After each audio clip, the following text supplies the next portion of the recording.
Hi hello வணக்கம் மக்களே. இன்னைக்கு நம்மளோட சேனலில் பார்த்தீங்கன்னா ரொம்ப நாள் கழிச்சு வந்து ஒரு பிரியாணி வீடியோ போட போகிறோம். என்ன ஒரு ரீசன் பார்த்தீங்கன்னா நம்மளோட வீட்டுக்கு வந்து கெஸ்ட்டு வந்திருக்காங்க. அந்த ஒரு ரீசனால் பார்த்தீங்கன்னா பிரியாணி செய்ய போகிறோம். எவ்வளோ செய்ய போகிறோம் பார்த்தீங்கன்னா 3 kg பிரியாணி செய்ய போகிறோம். அதுக்கான பாத்திரத்தை வந்து அடுப்பில் வச்சாச்சு. ஒரு 1/2 லிட்டர் எண்ணெயும் ஊற்றியாச்சு. எண்ணெய் நல்லா சூடாக வெயிட் பண்ணலாம். எண்ணெய் சூடாகிட்ட பிறகு பார்த்தீங்கன்னா பட்டை கிராம்பு ஏலக்காய் எல்லாமே சேர்த்துக்கலாம். நல்லா சேர்த்துட்டு அது நல்லா பொன்னிறமாக வர வரையும் கொஞ்சம் வெயிட் பண்ணலாம். நல்லா பொரியிற வரையும் அப்படியே நல்லா கலக்கி விடலாம். ஏன்னா அப்படியே விட்டேன்னு பார்த்தீங்கன்னா வந்து தீய ஆரம்பிச்சிடும். அது வந்து டேஸ்ட்டும் நல்லா இருக்காது, ஸ்மெல்லும் நல்லா இருக்காது. அதனால் நல்லா கிளறி விட்டுட்டே இருக்கலாம். பாருங்கள் நல்லா வந்து பொரிஞ்சிடுச்சு. இப்போ வந்து பார்த்திங்கன்னா வெங்காயத்தை சேர்த்துக்கலாம். எவ்வளோ வெங்காயம் சேர்க்குறேன்னு பார்த்தீங்கன்னா 1 kg தான் வெங்காயம் சேர்க்க போகிறோம். ஏன்னா எல்லா இடத்துலையும் பார்த்தீங்கன்னா வந்து 1 kg 200 கிராம் வெங்காயம் சேர்ப்பாங்க. நம்ம வந்து தம் பிரியாணி போடுறோம், அதுக்கு வந்து 1 kg கரெக்டாக இருக்கும். டேஸ்ட்டும் கரெக்டாக இருக்கும், மசாலாவும் கரெக்டாக இருக்கும். நல்லா வந்து சாப்பிட்றதுக்கு அந்த ஃபீல் கிடைக்கும், நல்லா அந்த மசாலா ஃபீல் கிடைக்கும். சரி அப்படியே வந்து மூடிட்டு கொஞ்ச நேரம் கழிச்சு அப்படியே விடலாம். பார்த்தீங்கன்னா நல்லா கொதிச்சிட்ருக்கு அந்த எண்ணெயில். அந்த வெங்காயம் நல்லா வதங்கிட்டுருக்கு பாருங்கள், நல்லா வதங்கிட்டுருக்காது. இன்னும் கொஞ்ச நேரம் அப்படியே விடலாம். பொன்னிறமாக வரணும். அப்போ தான் வந்து அந்த பிரியாணியோட டேஸ்ட் நல்லாயிருக்கும். பிரியாணி ஸ்மெல்லும் நல்லா சூப்பராக வரும். பாருங்கள் நல்லா இதுவாகிடுச்சு. இப்போ வந்து பார்த்திங்கன்னா இஞ்சி பூண்டு பேஸ்ட்டு போட்டுக்கலாம். எவ்வளோ இஞ்சி பூண்டு பேஸ்ட்டு போடுறோன்னு பார்த்தீங்கன்னா 300 கிராம் இஞ்சி, 300 கிராம் பூண்டு போட்டிருக்கோம்.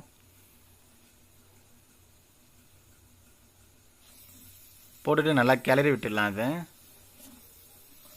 அடி பிடிக்கக்கூடாது. அடி பிடிச்சிங்கன்னு பார்த்தீங்கன்னா அந்த டேஸ்ட் நல்லா இருக்காது. அடி பிடிச்ச ஸ்மெல்லு தான் வருமே தவிர டேஸ்ட் நல்லா இருக்காது. அதனால் நல்லா கறி விட்டுட்டே இருக்கணும். ஏன்னா இஞ்சி பூண்டு வந்து அடி பிடிக்க ஆரம்பிச்சிச்சுன்னா டேஸ்ட் நல்லா இருக்காது, ஸ்மெல்லும் நல்லா வராது. அதனால் கறி விட்டுட்டே இருக்கலாம். பாருங்கள் இஞ்சி பூண்டு பேஸ்ட் நல்லா வதங்கிச்சு. இப்போ பார்த்தீங்கன்னா ஒரு 10 பச்சை மிளகாவை சேர்த்துக்கலாம். அதையும் சேர்த்துட்டு நல்லா கறி விட்டுடலாம். அதில் ஏன்னா லாஸ்ட்டில் போடுவாங்க பச்சை மிளகா, பட் ஆனால் இப்போயே போட்டாலும் டேஸ்ட் நல்லாயிருக்கும். அந்த ஒரு ரீசனில் பார்த்தீங்கன்னா நாங்கள் முன்னாடியே இஞ்சி பூண்டு கூடயே சேர்த்துட்டோம் பச்சை மிளகாவை. நல்லா கழுவி விட்டுட்டு 2 கைப்பிடி வந்து புதினா சேர்த்துக்கலாம். போட்டுட்டு அது கூடவே பார்த்தீங்கன்னா கொத்தமல்லியும் 2 கைப்பிடி சேர்த்துக்கலாம். அது போட்டுட்டு கூடவே பார்த்தீங்கன்னா தக்காளியும் சேர்த்துக்கலாம். எவ்வளோ தக்காளி சேர்த்துருக்கோம் பார்த்தீங்கன்னா 900 கிராம் தக்காளி சேர்த்துருக்கோம். ஏன்னா பார்த்தீங்கன்னா தயிர் பார்த்தீங்கன்னா ஒரு 300 கிராம் ஊற்ற போகிறோம். அதனால் வந்து 900 கிராம் வந்து தக்காளி போட்டாலே சரியாக இருக்கும். இது போட்டு நல்லா கிளறி விட்டுடலாம். அதை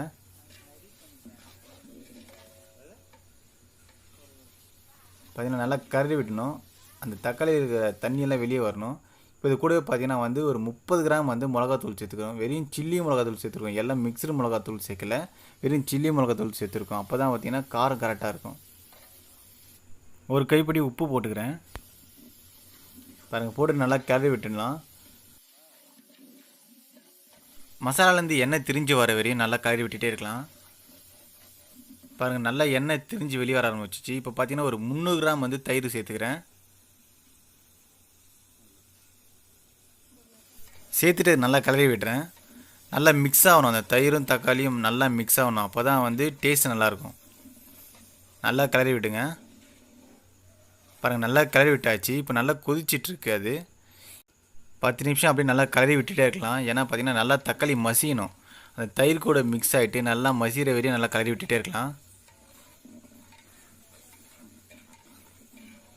பாருங்கள் தக்காளி நல்லா மசிஞ்சிடுச்சு. பாருங்கள் எண்ணெய் திரிஞ்சு வந்துட்டுருக்கு. இப்போ வந்து சிக்கனை ஆட் பண்ணிக்கலாம். 3 kg சிக்கனை சேர்த்துருக்கோம். சிக்கனை போட்டு நல்லா கிளறி விடலாம். பார்த்திங்கன்னா மசாலா கூட நல்லா மிக்ஸ் ஆகணும். அப்போ தான் அந்த காரம் உப்பு எல்லாமே கரெக்டாக இருக்கும்.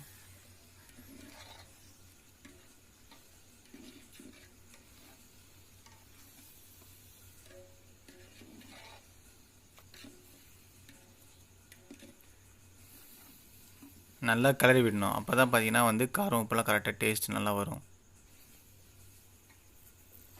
பாருங்கள் எண்ணெய் நல்லா திரிஞ்சு வந்துட்டுருக்கு. ஒரு 10 நிமிஷம் அப்படியே விட்டோம்.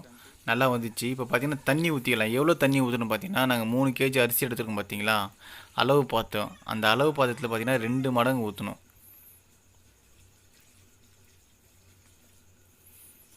தண்ணியை ஊற்றிட்டு நல்லா கிளறி விட்டு மூடி போட்டு ஒரு 10 நிமிஷம் அப்படியே விடலாம். தண்ணி நல்லா கொச்சிடுச்சு. இப்போ பார்த்தீங்கன்னா 3 kg வந்து அரிசி சேர்த்துக்கலாம்.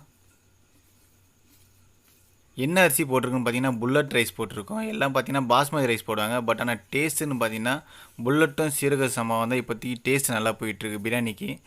பாஸ்மதி ரைஸ் போட்டிங்கன்னா அதிகமாக சாப்பிட முடியாது. இந்த புல்லட் ரைஸும் பார்த்தீங்கன்னா சீரக சம்பா போட்டிங்கன்னா நல்லா நிறையவே சாப்பிட்லாம். அதனால் நாங்கள் இன்றைக்கி வந்து பார்த்திங்கன்னா புல்லட் ரைஸ் சேர்த்துருக்கோம்.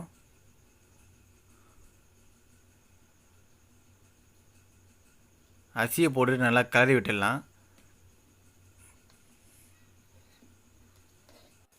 நல்லா அரிசி கூட வந்து சிக்கன் மசாலா எல்லாம் மிக்ஸ் ஆகிற மாதிரி நல்லா கொஞ்சம் நல்லா கிளறி விட்டுட்டு அப்படியே பார்த்திங்கன்னா மூடி போட்டு ஒரு 10 நிமிஷம் அப்படியே விடலாம்.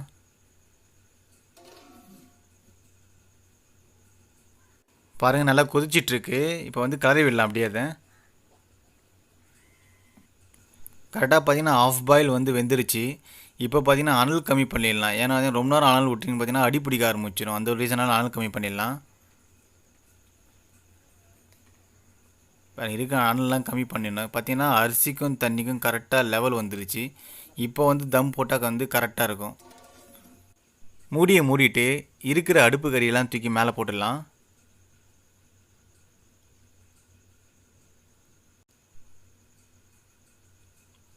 மொத்த அடுப்பு கறியும் தூக்கி மேலே போட்டுடலாம். அப்போ தான் வந்து தம் கரெக்டாக இருக்கும். அப்படியே தம் போட்டு ஒரு 20 நிமிஷம் விடணுங்க. அப்போ தான் வந்து கரெக்டாக இருக்கும்.